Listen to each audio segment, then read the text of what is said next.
కొత్త కార్యాచరణకు శ్రీకారం చుట్టింది. నిరంతర ప్రత్యక్ష పర్యవేక్షణ ద్వారా ఈ ప్రాజెక్టులు పూర్తి చేసి ప్రజలకు అందుబాటులోకి తెస్తాం.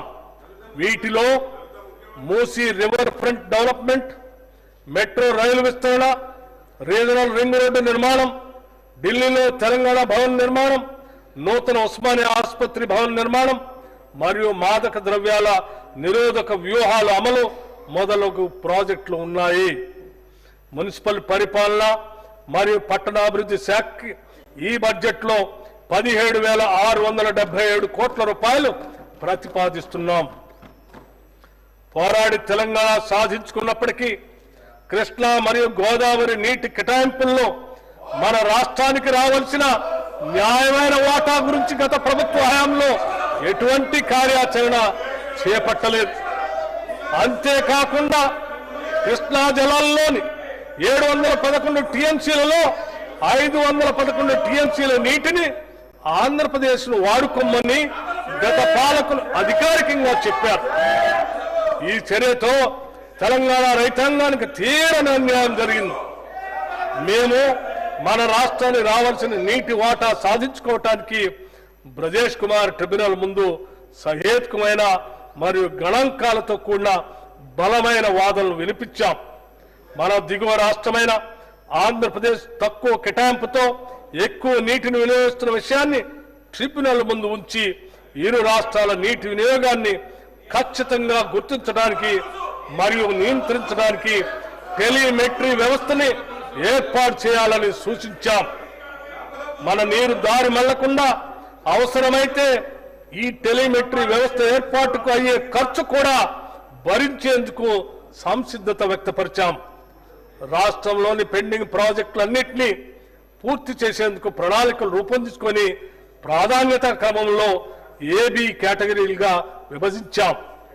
తక్కువ ఖర్చుతో ఎక్కువ ఆయకట్టును సేద్యంలోకి తీసుకురావాలన్నది ప్రభుత్వ ఉద్దేశం.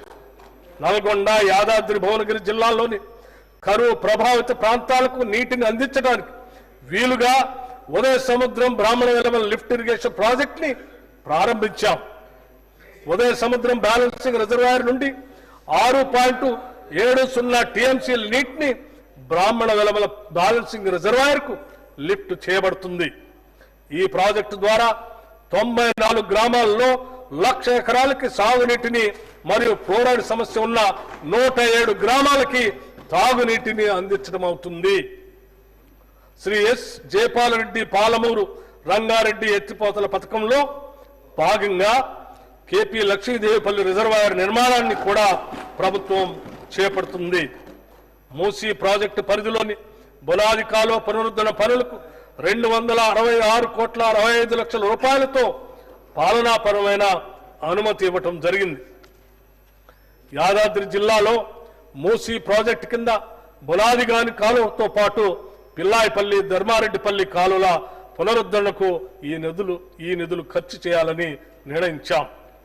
నీటిపారుదల శాఖకి ఈ బడ్జెట్లో 23,373 కోట్ల రూపాయలు ప్రతిపాదిస్తున్నాం. తెలంగాణ ప్రభుత్వం హైబ్రిడ్ యాన్యుటీ మోడల్ ద్వారా రహదారుల అభివృద్ధికి నిర్ణయం తీసుకుంది. ఈ మోడల్లో 40% ప్రభుత్వ నిధులతో 60% ప్రైవేట్ డెవలపర్ల పెట్టుబడితో రహదారులు అభివృద్ధి చేస్తాం.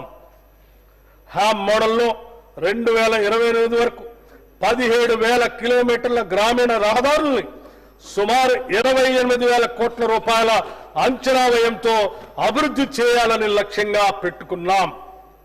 రాష్ట్ర ప్రభుత్వం కొత్తగా 769.35 కిలోమీటర్ల పొడవు కలిగిన రహదారుల నిర్మాణానికి